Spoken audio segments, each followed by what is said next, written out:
It is official. We are live. Good morning, everyone. My name is Barbie Kalev. I am Sagi Kalev's wife from Team Kalev, and I am so beyond excited. I can hardly contain myself. We have a super special guest today, Bill Wolcott. He is a dear friend and mentor to us. I truly mean it. You are just a shining light and such. You're going to see this, you guys, throughout the call. You are one of the calmest, kindest, and I know you won't want me to say this, but it's true. It's truly one of the most brilliant men that we know, and we love you so much. Personally, you've impacted our lives so much, and metabolic typing has just transformed my health and my life. So we are so excited to share Bill Wolcott with you today. So first, just a little introduction. I don't want to sound like a robot reading this, but I think it's important to get out what you are and what you do. So you are the world's leading authority on metabolic typing.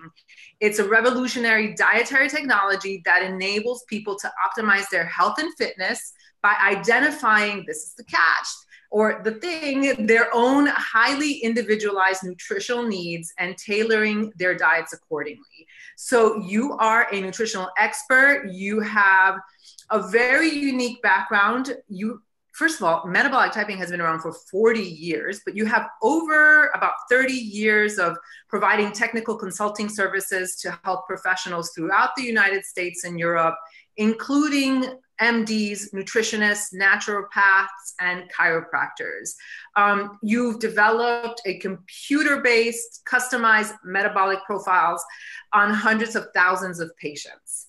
So with that, welcome our dear friend and mentor, Bill. We're so excited to have you. How are you?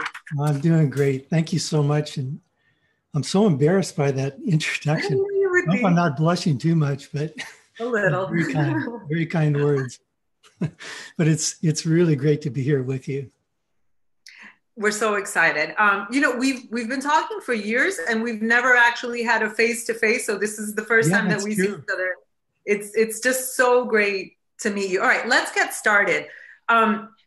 Let's begin with a lot of times we embark on, I don't want to call it a diet, but we hear of this and we're like, okay, well, I'm following metabolic typing, and metabolic typing is a system.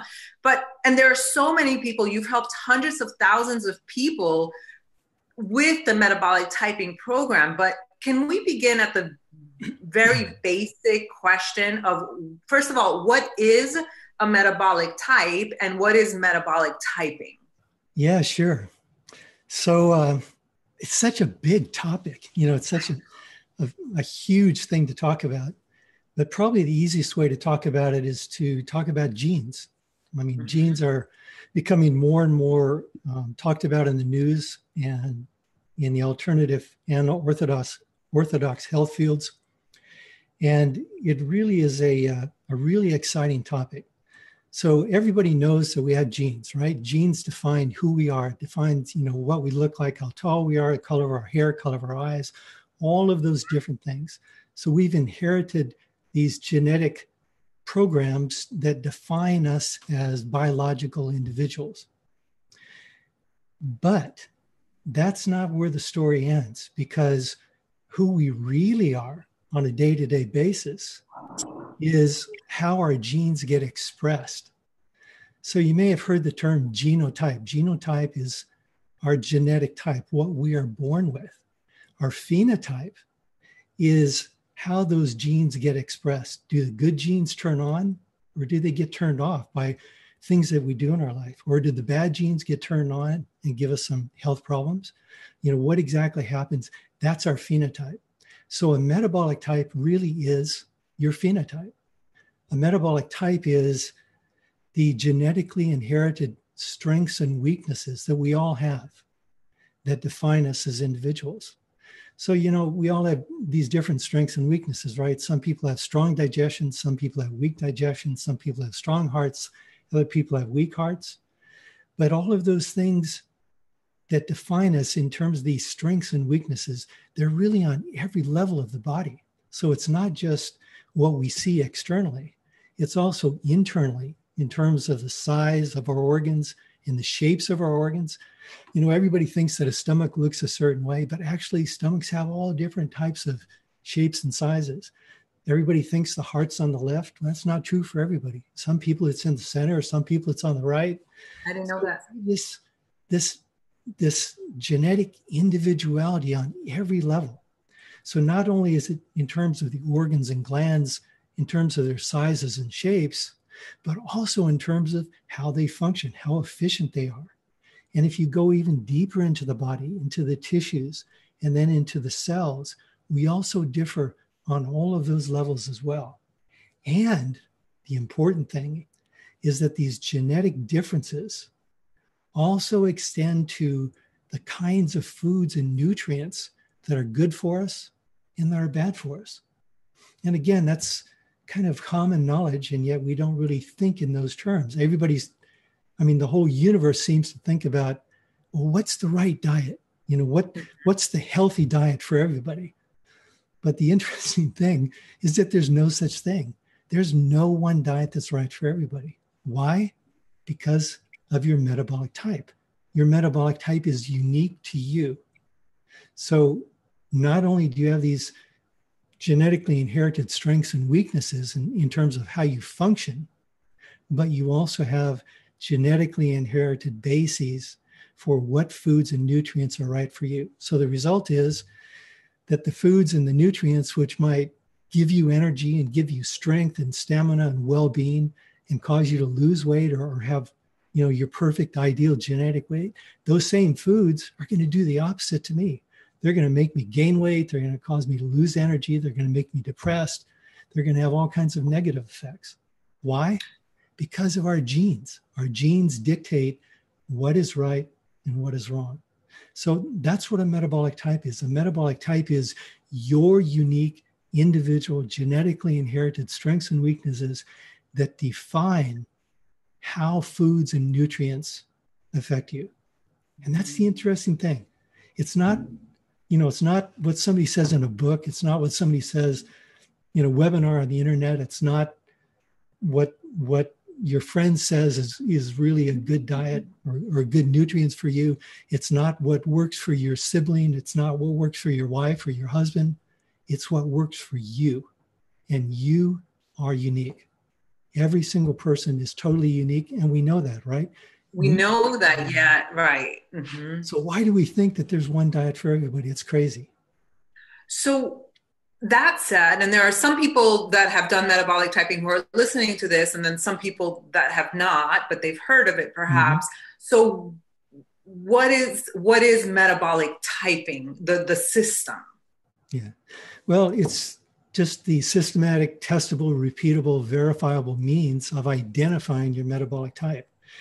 But that goes into a lot of different factors, because getting back to our genes and our genotype and what that is and how that gets expressed into the phenotype, that depends on everything that you do in life. It depends on what you eat, what you drink, how you sleep, how you play, how much rest you get, what kind of stress you're under, what kind of relationships you have. In fact, every millisecond that goes by, thousands of genes are turning on and off all the time in our systems. And those turning on and turning off are dependent upon our lifestyle, what we do, what we eat, how we exercise, whether we overtrain or undertrain or get too little exercise or get too much exercise. Everything that we do in life is having a direct influence on our genes. So metabolic typing is a system that we've developed that specifically identifies an individual's metabolic type, which then can tell us precisely what foods are right for you and what foods are wrong for you. That's just amazing. So that, and I can attest to it. I mean, I feel better when I eat certain foods and I don't feel well when I eat other foods. So that explains why your metabolic type would change or can change over time depending on life circumstances, because that's a question that I see a lot, that comes up a lot. Yes. Wait, why do I have to retest if I've done metabolic typing, if I've tested, let's say 6 months ago? So remember last year I was a mixed oxidizer dominant. Yep. Since then I've had surgery, I got into a car accident, and now I've shifted. Exactly. And so that explains it, right? That's exactly right. Yeah. If you do all the right things to support your metabolic type, or to say it differently, if you do all the right things that meet the needs of your genes, your genetically based requirements, then life is smooth. Life is great. You feel terrific. You have plenty of energy. You don't get sick. Or if you do get sick, you recover really fast. All the good things happen. But the more things that you do that are contrary to those genetically based requirements, then your strengths that you've inherited, they start to weaken, and eventually they start to break down. So as an example, if you are born a metabolic type that we call a sympathetic dominant classically is like a type A personality, got plenty of drive. Yeah, what might be. Yep. They have plenty of drive, plenty of motivation. They're go-getters. They love to accomplish things. They're highly motivated.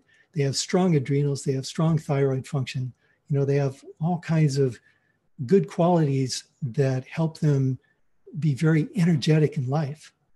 Well, if they live a poor lifestyle and they do a lot of negative things, then they can literally bomb out that sympathetic dominance. They can weaken those genetically inherited strengths. And as a result of that, eventually, if that continues, that sympathetic dominant metabolic type pattern can weaken and actually shift into a parasympathetic dominant, the opposite type of metabolism. So based upon how we live our lifestyle, it has an influence every millisecond on our genes and how our genes are functioning. You know what I love about what you're saying is that a lot of times I think we feel out of control in terms of just what we're able to control in our lives. And am I correct in thinking that this puts us back in the driver's seat? If we want to be healthy, if we want to feel a certain way, we're the ones that can control that for the most part. Something can happen, but. Exactly. Yeah, exactly. And that raises something really, really important to me.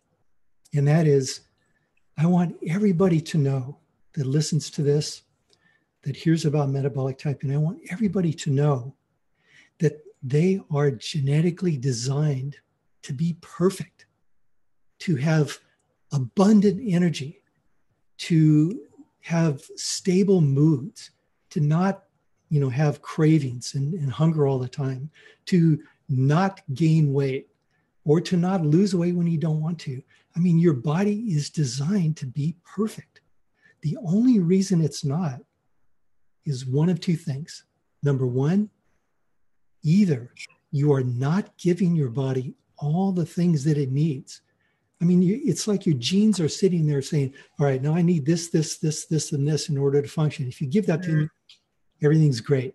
If you don't, we got problems. So if you give the body what it needs, then you're going to function optimally. So that's number one. If you can't, or if you don't give your body everything that it needs, it is unable to function the way it's designed to function. And number two, if you have what we call stressors and blocking factors in your lifestyle, and there are a lot of those, and we get into those in our metabolic type program. That's phase 3 of the metabolic type program. But if you have a lot of these stressors and blocking factors, they literally block the gene's ability to function normally. So if you wake up in the morning and you don't have so much energy, you can hardly stay in bed. And if that energy doesn't continue throughout the day, if you eat a meal and after your meal, you don't feel terrific, if your energy doesn't get jacked up, if your mind doesn't get clear, if your emotions don't feel, like you want to skip around and sing a song or whistle a tune, or, laugh or play or go play tennis in my The case. reason I'm laughing, you guys, is because every time I talk to Bill, it's like he's skipping and dancing. Like, you really are such a vibrant person. So it's not BS. He really is that way. Even the other day, I said, Bill, you're always in a good mood. He's like, life is terrific. So Yeah, so that's the message of metabolic typing. What you said is right. It's up to us. It's our choice. The choices that we make either stimulate and fuel our genes to function optimally or go the other direction. And if it goes the other direction, one or two or three or 10 times, that's okay. But if that's what you're doing every single day, then you are tearing yourself down. You are breaking down your body. You are breaking down your genes. They are going to start working against you instead of for you. Just always think to yourself, I'm genetically programmed. I am designed to be perfect, to function perfectly. So every single person that's listening, I don't care what your state is. I don't care if you're 400 pounds overweight. I don't care if you're depressed. I don't care if you're anxious. I don't care if you have a diagnosed degenerative disease. That's not how you were designed. And if you were not designed that way, that means that can be undone. It can be reversed. Degeneration can turn into regeneration. How? By giving your body what it's designed to have and by getting rid of all those things that shouldn't be in your lifestyle. When you do that, then nature kicks in. And when I say that, I mean something incredibly powerful. Everything that takes place in nature, look at this universe that we live in, from the microcosm, the very, very subtlest level of creation, to the macrocosm, where we have planets, we have solar systems, we have galaxies, they're all revolving around each other, and everything is happening in perfect order. Everything is perfect. So that same intelligence that is running the entire universe at every single level of existence, it's running you, or at least it's trying to. So these genes that we have, it's a genetic blueprint. It's like a computer program. This perfect program it's programmed so that you are designed to run and function perfectly. It's always trying to run. It's on an endless loop, always trying to run. But in order to run efficiently, you've got to give the body what it needs, and you got to get rid of the stuff that shouldn't be there. And when you do, amazing things happen, absolutely amazing things. And you don't even have to try to make them happen. You don't have to try to lose weight. The I weight was just, starts coming off, right? Absolutely. I have several things to say to that. Number one, the first time that I heard you, when we spoke on the phone, and I heard you say that the human body, that every trillion, through, I don't know how many trillion cells, are designed to help us be perfect. To me, that was a novel concept. Yeah. It just hit me that disease, I think that in our society, we've come to accept that disease and not feeling well is just a normal part of life. And I was listening to a seminar that you did, and you were talking about a population, an indigenous population, that they don't even, that gives me goosebumps. They don't even have the word for disease. Like it doesn't even exist. Yeah. And so hearing that just opened my eyes to a new reality, and is making me reject that feeling fatigued, having disease is normal, but we've accepted it as normal. Secondly, I had been dieting since I was 14 years old, and I've done it all. The Scarsdale diet, the low fat diet. I haven't tried the high fat diet, but it turns out that I'm not supposed to eat that way at all. And so ever since I've been doing metabolic typing, and then advanced metabolic typing with the food sensitivities because of my issues, I just don't struggle with weight anymore. I just eat the foods that I'm supposed to eat in the amounts that I'm supposed to eat. And I don't even think about my weight. Whereas it was a 24/7 hour obsession before, because I always had to manipulate, and I wasn't eating the way that my body was supposed to. That's right. That's exactly it. You can't even force your body to lose weight. Nature is stronger than you are. I If you try. don't give the body what it needs, you're going to have problems. You're going to have cravings. You're going to have insatiable appetite. You're going to eat and be physically full, but you're going to still be hungry. Why? Mhm. Because you're not giving your body what it needs.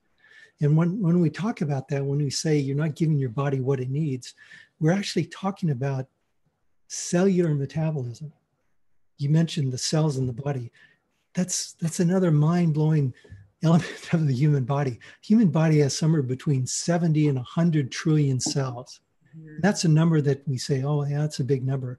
But when you really break that down and see how big a number that is, it's mind-blowing.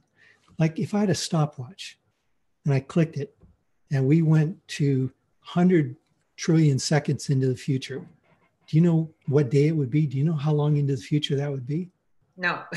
It would be around 1.5 million years. Wow. That's how many seconds is the equivalent of the cells in our human body. So our cells are what we can think of as our engines of metabolism. So whether it's a brain cell or bone cell or heart cell or liver cell or skin cell or any cell in our body, any of these 100 trillion cells, they're like our engines of metabolism, because what we eat eventually makes it into our cells. So our food is fuel for our cells, but it's more than just calories. It's also energy. And that's the key to good health. Because if your cells don't get the right kind of fuel, meaning if you don't eat according to your metabolic type, or you say it differently, if you don't give your genes the kind of food, the kind of fuel that they need, then your cells can't produce the energy they need. And again, whether it's a brain cell or a heart cell or a liver cell or a muscle cell, the body will start to not function the way it was designed to function. So instead of this, this feel-good state that I'm talking about, that is your genetic inheritance that every single person should be feeling, you're not going to be feeling that way. Why? Because you're not giving your body what it's genetically designed to have. So the cells can't convert the calories that you're giving it because they're the wrong kind. It's the wrong kind of fuel. It's like trying to put, diesel into a gasoline engine. If you do that, it's not going to work. If you try to put gas into a diesel engine, that doesn't work. So if you give the right fuel to the right kind of engine, now you got something going. And the same is true with your body. If you give your cells the kind of fuel that they need, then they produce optimal energy in every single cell. Now, all of your cells, all of your tissues, all of your organs, all of your glands, all of your systems, your entire body, and all the functions in your body, they're jacked up to the optimum. And that's our birthright. That's our genetic inheritance. I love that. I love that you say that it's our birthright, because I think that so many of us have simply forgotten that. Could we go back, and this is all related, but could we go back? I saw something where you were talking about how metabolic types evolve, that there are different lands and populations. Yeah. And it was when I heard this part that just it made perfect sense to me. Whereas before I thought it was just this like, okay, Bill Wolcott came up with this metabolic typing out of nowhere and it works, so I'm following it. But when I really heard you talk about the different indigenous people and population, right, it just became very clear. Right. So yeah, absolutely. So probably the easiest way to understand the concept of a metabolic type, or why there would be such a thing, why is everybody different? Why are we all the same? Well, there's a really simple and easy and good explanation for that. And that explanation is that human beings have populated really almost every nook and cranny on this planet, right? I mean, there's very few places on this planet that people have not populated.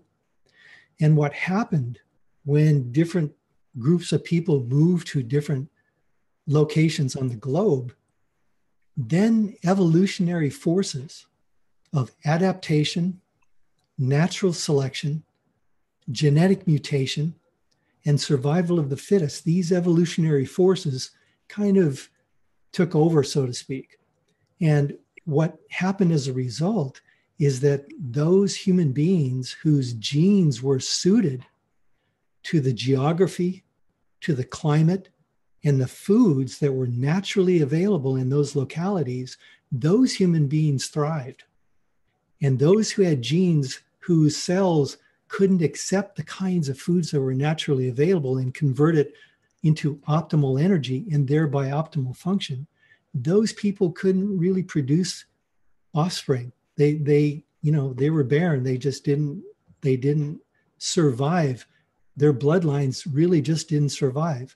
Or the weak ones, they died in the knife fight, or they couldn't get away from the predators of the area, whatever it might be. The weak genes for that locality were weeded out through these evolutionary forces: adaptation, natural selection, genetic mutation, and survival of the fittest. So different indigenous peoples in different localities on this planet began to thrive on the foods that were naturally available. And when you think about how different those foods are in these different localities, then you can begin to understand how there can be different metabolic types and how some people can thrive on one diet and really crash on a different diet and vice versa. Would you give the example? I'm sorry. Would you give the example of the Inuit? Is it Inuit, like Eskimo, and the Quechua people? Yeah, in fact, a lot of listeners probably have heard of Weston A. Price. He was a very brilliant researcher. He was a dentist, but a very brilliant researcher. And he traveled the globe, and he visited 14 different indigenous cultures. And he was really most interested originally in terms of their health, in terms of their dental health, their cavities, and so forth. So he traveled to all these different indigenous cultures, and what he found was pretty amazing. But he went to 14 different cultures. He went to the Swiss, he went to the Gaelics, he went to the Eskimos or the Inuit, he went to the Indians, the different Indian tribes in Northwest and Central Canada and the United States. He went to the Aborigines in Australia. He went to the Melanesians and the Polynesians, a number of different tribes in Africa, in Malay, the Maori in New Zealand, the Peruvian and Amazonian Indians. So he traveled all over, and he looked at their health, and he found something amazing. He found that all of these different indigenous cultures who were all eating totally different kinds of foods. Why? Because of their geographical location. Some lived in the Arctic where there's snow and ice and there's no, lemon trees that they could reach outside of their igloo and grab a lemon, right?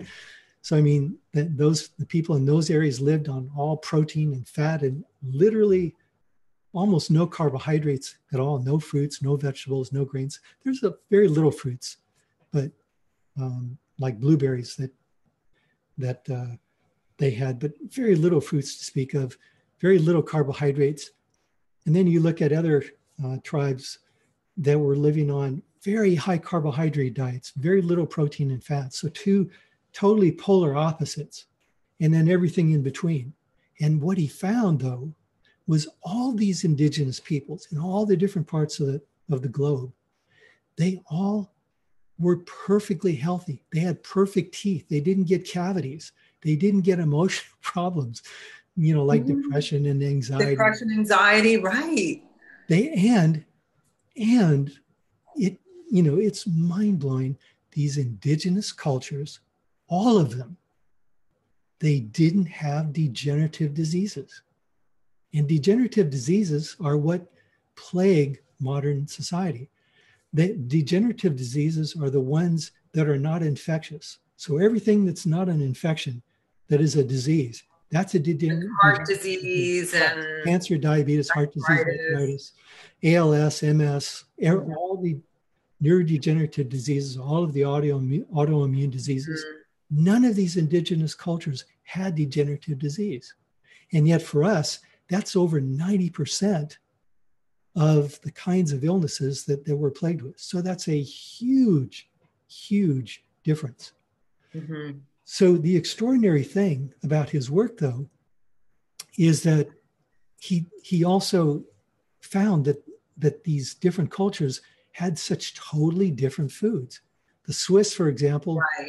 lived Cheap. on raw dairy and rye.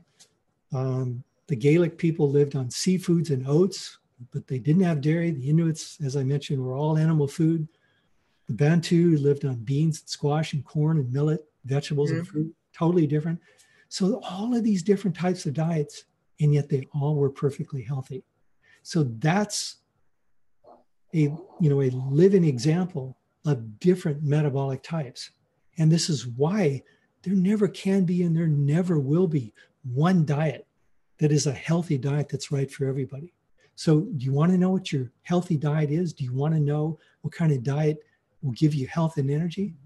Then forget about reading books. You have to find out what your metabolic type is and give your body the foods that are right for your body, not for your friend or what you read about, not the latest article in a magazine that says, take this nutrient or eat this food. Forget about that. It's ridiculous. Why is it yes. And why is it important to test? Because I know that there are people listening right now that are going to say, well, I'm Scandinavian, and so I know that I'm supposed to eat whatever Scandinavians ate. Why is that not a valid method? The only way to know your metabolic type is to test. Well, I can answer that two ways. One is, just historically speaking, the world is no longer made up of these separate indigenous cultures where, if you were born in the Arctic, you lived there and you died there and that was it. And if you were born in the tropics, in the Amazon, you lived your life there and you died there and that was it. In our modern world, there's tremendous movement of populations and mixing of cultures. So most people have some genetic mixture. And if that's not enough for you from just a common sense standpoint, we can look to genetic testing. Genetic testing now, if you run a 23andMe test, you can see an actual printout of what genes you carry. And most people have a number of different genetic strains within their metabolism. So, intellectually, you can think, well, yeah, I just need to know what my grandmother ate or, what my genetic stock is. But you don't really know what that is unless you test for it. And most people are not a pure genetic strain. Most people have a mixture. Put it down at the bottom. Yes. So turn it down. It's like he's listening to the webinar. But yes, so in terms of the raw data, you guys, Sagi, Team Kalev, tests or translates that information. We just actually looked at the raw data for 23andMe, and we got this whole 14-page report. The beast is here. No, if Bill can explain 23andMe, what used to be before and what is it now, the difference, and why you need the raw data with it to work to get it translates from a practitioner. I'm sorry, I didn't hear that. Can you repeat what Sagi said? Can you repeat? So, Bill, about a 2 years ago, 23andMe was given to the population type of risk in percentage that you will have. For example, you are prone to have celiac disease, 68%, and the person went to the doctor and freaked out. Right. And they're no longer doing it. Yeah. And what I was saying is that they changed it, and they changed it because now you can run to the practitioner, to the doctor and say it. You have to work with the practitioner to translate it with a software that would give you all the right information that you can actually base it and not make assumptions by percentages. Right. Yeah, absolutely. So that's a really important issue that Sagi brought up.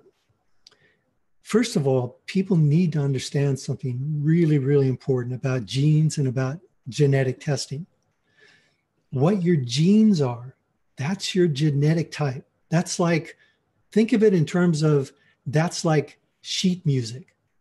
Like you're born with certain type of sheet music, all right? A certain song. Okay, I was like, what's sheet music? Okay, got it. All right. Sheet music to a certain type of song. That's your genotype. Your phenotype is how that song gets played. So that song could get played by the Boston, Philharmonic Orchestra, or it could get played by the Rolling Stones, or it could get played by Bob Dylan, or it could get played by, just any artist. So that's your phenotype. And what that means, and what I'm trying to say is, it doesn't matter what your genetic test says in terms of your diseases. Those are potentialities. Yes. Those are not eventualities or even probabilities. What determines whether or not those possibilities become probabilities, Hear this, guys. Yes. is how well you address your metabolic type, how well you give your body everything that it needs in order to function optimally and get rid of the things that you shouldn't have. So that's number one about the genetic testing. Mm-hmm.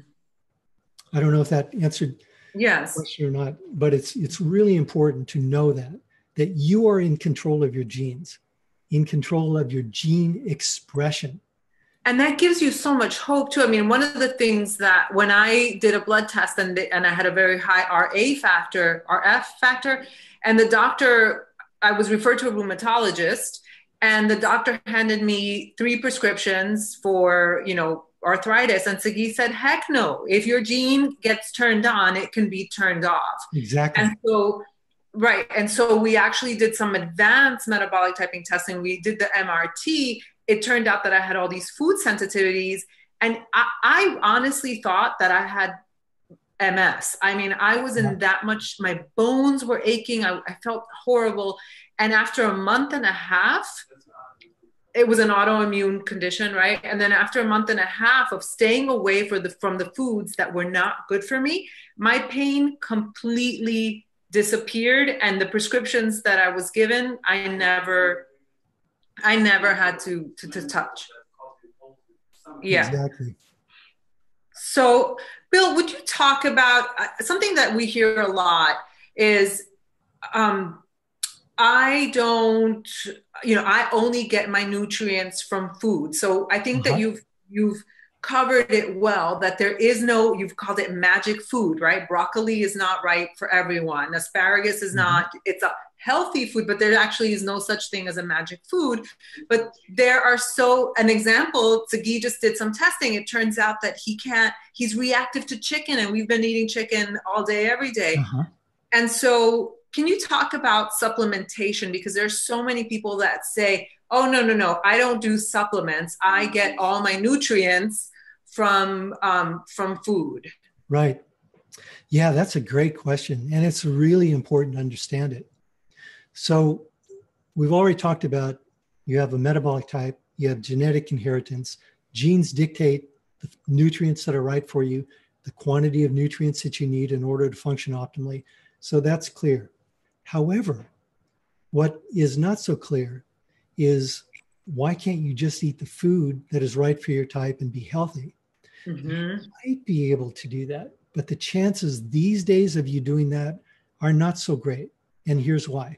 First of all, the food that we eat today is not the same food as it was a couple of 100 years ago, 500 years ago, 1,000 years ago, 5,000 years ago, and on. Why? Because man, in all of his brilliance, has totally altered our food supply. If you take a carrot today or a tomato today, it's not what it once was. It doesn't contain the quantity of nutrients that it once had, and it's missing a lot of nutrients that it once had. So that's number one. The food supply is so damaged that it's very difficult to get the quantity of nutrients that you need. Number two, and this is the biggest factor, and it's a huge factor, stress depletes nutrients. Or to say it in a different way, stress increases the body's demand for nutrients. Why? Because when we encounter stress of any kind, and this can be any kind of stress, physical stress, mental stress, emotional stress, relationship stress, job stress, toxins in the environment, stress, whatever the stress is, when we encounter stress, our bodies know what to do with the stress. The body can defend against it. It can adapt to it. It can resolve the stress. It can throw it out. It can get rid of it. But the kicker is the body has to have the nutrients available in order to defend against the stress. But stress depletes nutrients. So on one hand, we have a food supply where the nutrients are now depleted. It's not what it once was. It's low in nutrients. And now at the same time, in our modern society, we have exponential stress levels that we have never had before. We have stress on every single level of our life and huge amounts of stress, electromagnetic stress, stress about our kids, stress about our jobs. How are we going to live in this world? How are we going to make it? How are we going to keep our job? How are we going to make enough money? How are we going to send our kids to college? It goes on and on and on, right? We can list a million different stressors that really weren't there 500 years ago. So we have this great amount of stress, but we don't have the nutrients in our food supply to deal with the stress. So that's why supplements are so helpful. And everybody who uses supplements that are right for their type, they notice that. And then when they stop the supplements, they come back to it, because after a short time, the stress load relative to the food supply and the nutrients that are available, the stress is heavier than the nutrients in the food can handle. So eventually people come back to taking their supplements, even though they might stop and try and see how it is. The difference is so dramatic. But I remember when I had so many issues going on, and I was taking a long list of supplements, but I just want to be clear that taking in the beginning, depending on what issues you have, you might need to take a long list of supplements that are specifically for you, but that's true. Sagi said, no one did what I did. I mean, as soon as I met Sagi, he was like, this is going on with you. I took a poop test, a hair test, a spit test, a blood test. I mean, I took every kind of test. And then I was so tired. Yeah, I was so fed up of being tired and feeling horrible that I went all in, like I do everything else that I do. And within a month and a half, I felt so much better. But then eventually, my point is that you don't have to, it doesn't mean that you're going to have to live on a million supplements, right? No, absolutely not. In the beginning, you might need to take a heavier amount, but eventually you go down. Mm-hmm. Yeah, you can think in terms of a therapeutic dose of something and then a maintenance dose. So the maintenance dose to keep you at that high level once you get there, once you detoxify your body, once you balance your body chemistry, once you replete all the nutritional stores in your body, then you can go on a maintenance dose and just keep yourself at that high level. Right. Okay, I have one more question for you as your MC and the interviewer, but then I think it would be great to take some questions. Sure. So I've heard you say that and this is important because I get messages all the time saying like, my husband has this disease, is it going to treat that? And I've heard you say many times that metabolic typing doesn't treat disease, it builds health. Right. And restores health. Can you talk about that? Yeah, I love this part. I love this part about metabolic typing. So it's really questionable whether there even is such a thing as a disease or not. We get things called diseases, but most people think about a disease in terms of, well, if you have this disease, then you need to take this prescription or this remedy or this drug or this nutrient or this diet or this nutritional protocol. But interestingly, it doesn't really work out that way in terms of nutrition, does it?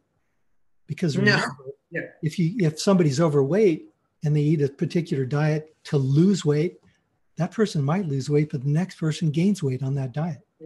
Well, so we all know that about being overweight and diets, right? But it's also true about cancer. It's also true about diabetes. It's true about heart disease.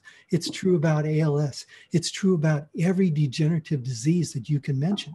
And what I mean is that the diet that will correct, I don't know, let's just say heart disease in one person. Let's say a person has very high cholesterol. Now, sort of high cholesterol, that's a good thing.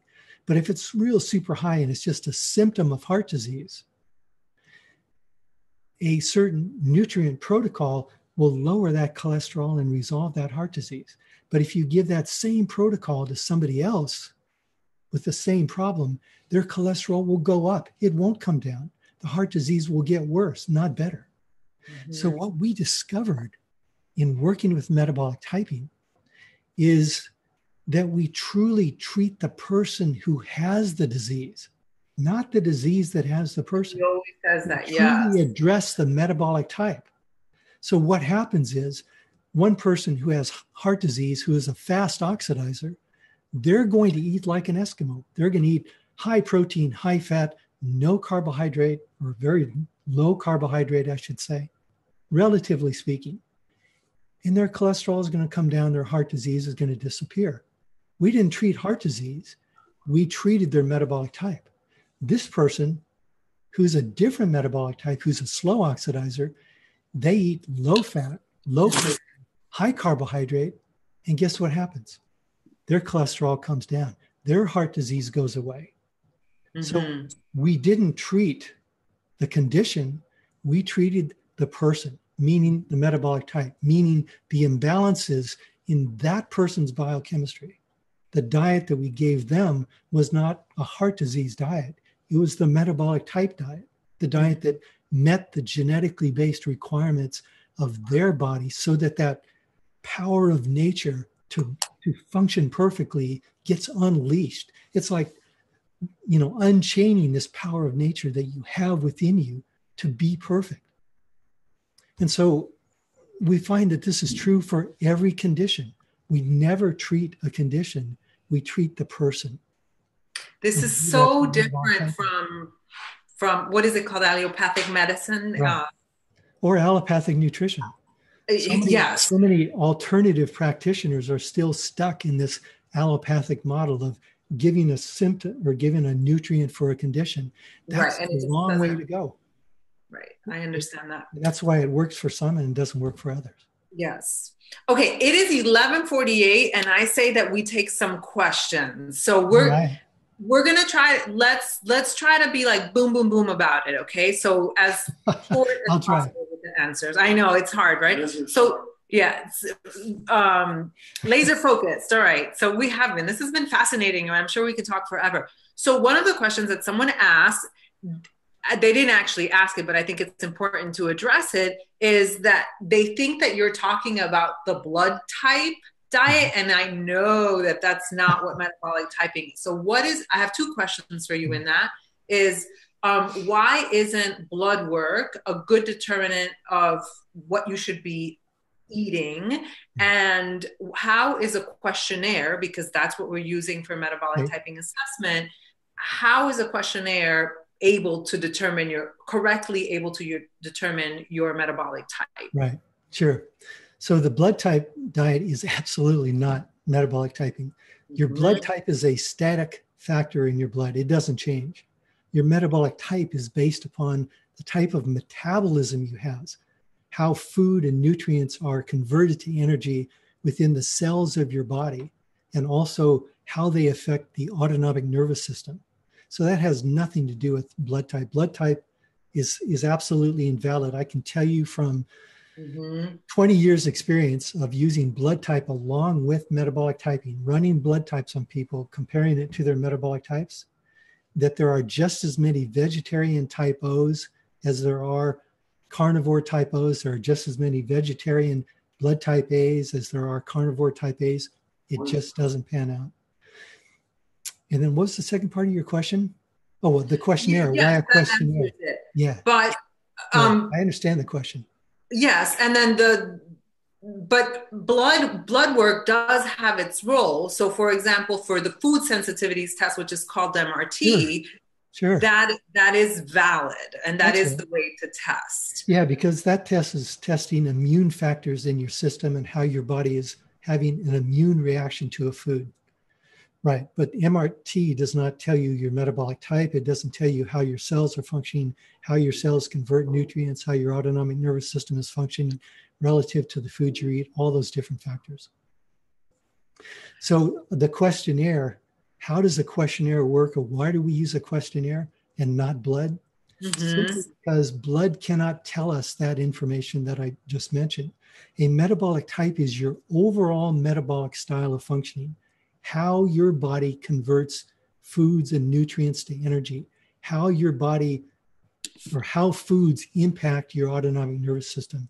That kind of information cannot be seen through the blood. Metabolic typing is also all about pattern recognition.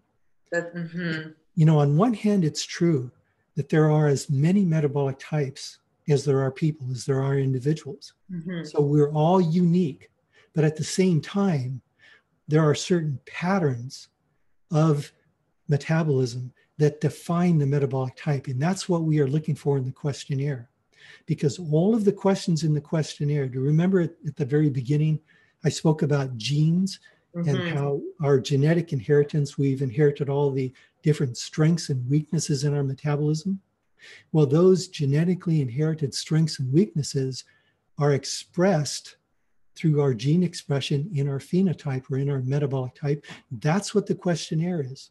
The questionnaire those questions have to do with gene expression, how our genes are expressing our metabolic individuality. So as a result, some people have dry skin, some people have moist skin, some people have strong digestion, some people have weak digestion. Those are the factors that are the outer expressions of those internal genetic elements that define us as individuals. So the questionnaire looks at all of these different genetic factors and identifies the pattern of metabolism, which identifies your metabolic type. That made sense to me on a whole different level this time around. I got it before, but I got it in a better way now. Yeah. Jennifer Carr wants to know, how does the hair tissue mineral analysis help, HTMA? The HTMA is an extremely useful test because it gives us information about a particular level of the body, the tissue level of the body. Metabolic typing, through metabolic typing analysis, we get information about the cell level of the body, how the cells are converting nutrients into energy. So here we have the cell level, then we have the tissue level, and the HTMA gives us information about the tissue level. So having information about those two levels gives us great insight into the body. We can get an understanding of the gut, get an understanding of our digestion, get an understanding of adrenal function, of thyroid function, of how we are metabolizing our food, whether or not we are eliminating heavy metal toxicity from the body. These are very, very critical and important pieces of information to understand in order to help balance your body chemistry. So it is a subset, if you will, of metabolic typing that gives us information that we can't get through a questionnaire. Extremely. Thank you. How can doing the HTMA help someone lose weight, and how? Because I think obviously metabolic typing helps with overall health, but I know that so many people are, their main concern, they don't even realize how not well they're feeling, is losing weight. So how can HTMA help them? Well, first of all, that's right. Sagi was saying when I first started doing all this testing, I peed, I pooped, I did the whole blood work, everything. And my main thing was like, why can't I lose weight? So how can HTMA help with weight loss? You said, woman, do you trust me? No. He said, we need to get you healthy first. And then you'll lose the weight. And that's exactly what happened. But go ahead, Bill.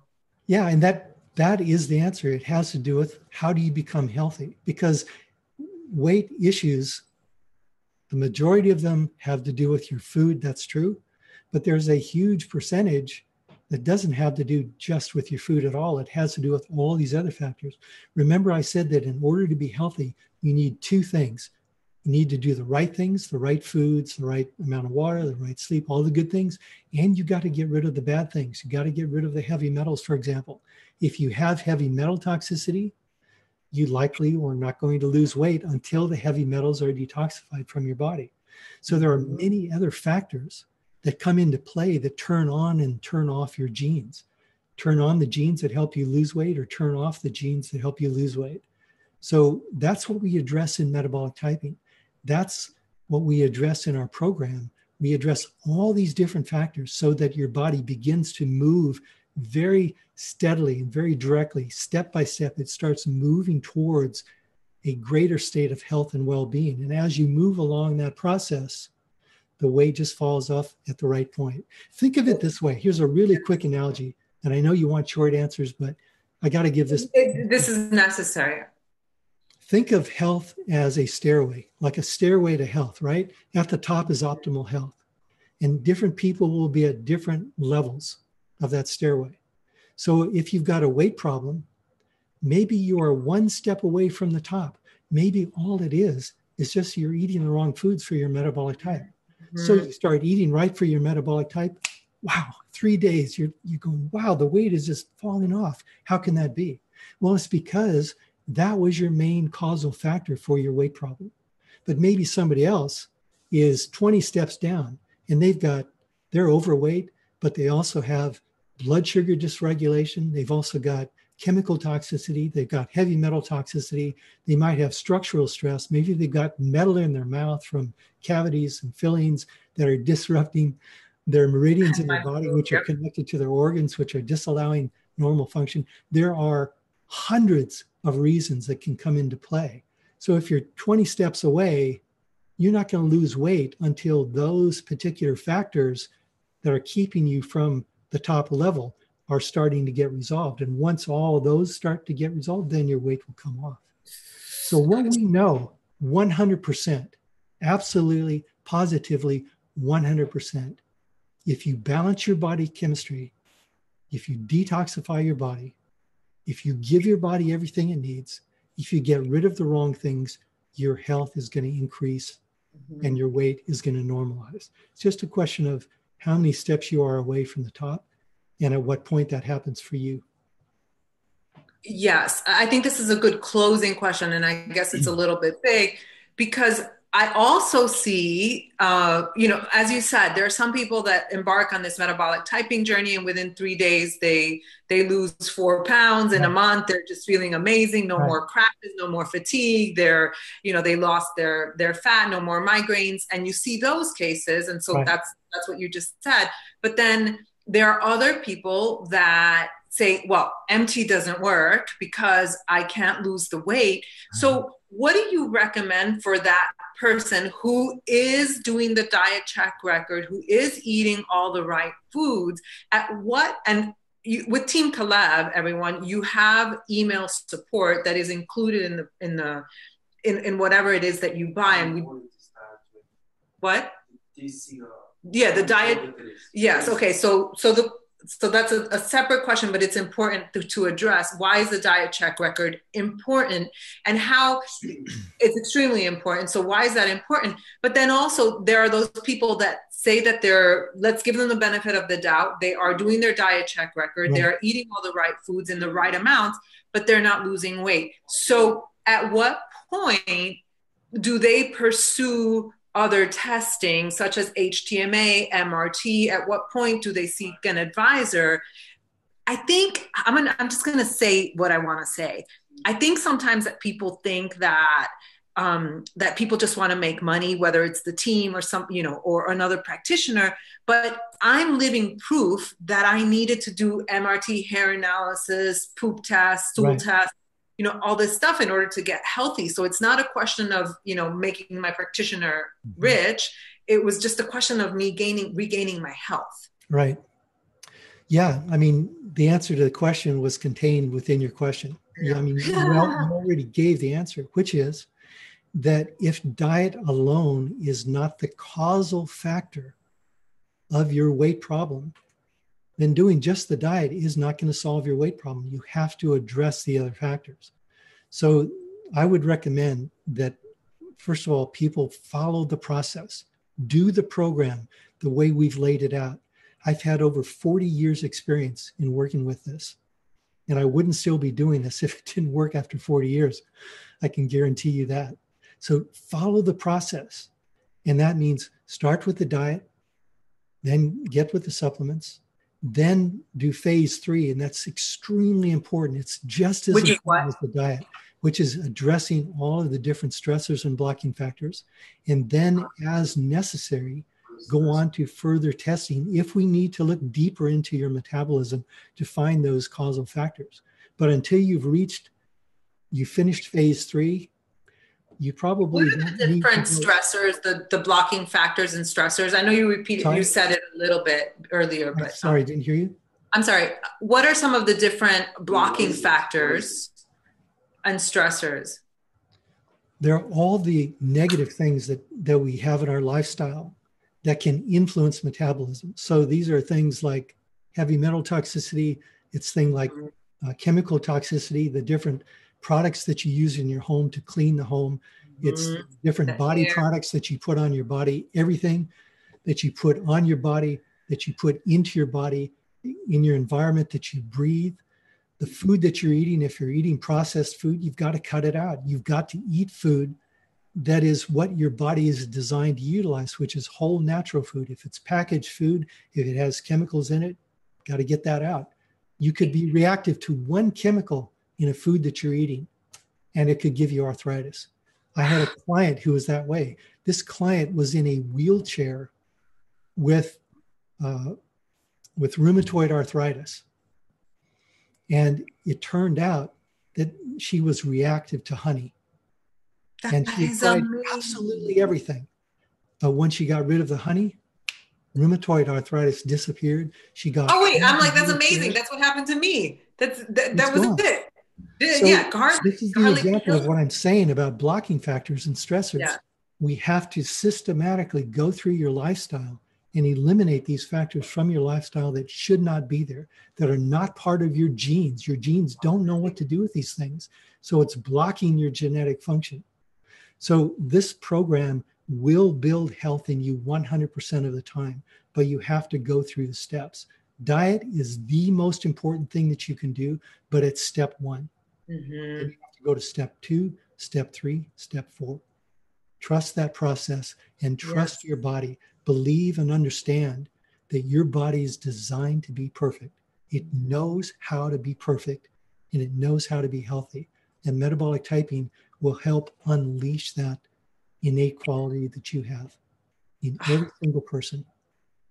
Yes, amen to that. And trust the team. You really are in such I don't mean to sound like that, but like just such loving, caring hands. You know, every person on the team truly cares about your well-being and wants the best for you. Bill, thank you so much for your time and your knowledge, your expertise, and your heart. This was incredible. Thank you so much for having me. It's my pleasure. That's right. And yeah, Sagi said this is an example of who you are the team. Like this is the kind of people that we have on the team, and you are the creator of metabolic typing. Well, I mean, it's the wisdom, the experience. My husband's talking back there. Well, from personal experience for myself. Well, come closer then. He's in his PJs. No, it's people. I study in 2 different colleges, nutrition, until I got to know about metabolic typing. And I wanted to go to each school and ask for a refund for the money that I studied, because everything that I learned during the time in metabolic typing, which is not a course that you do for 3 months and you become an expert. Right.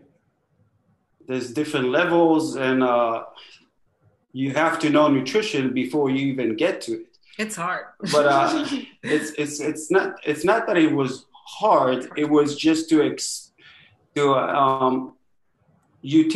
teach you in school how to read from a box instead to understand labels, what really matters.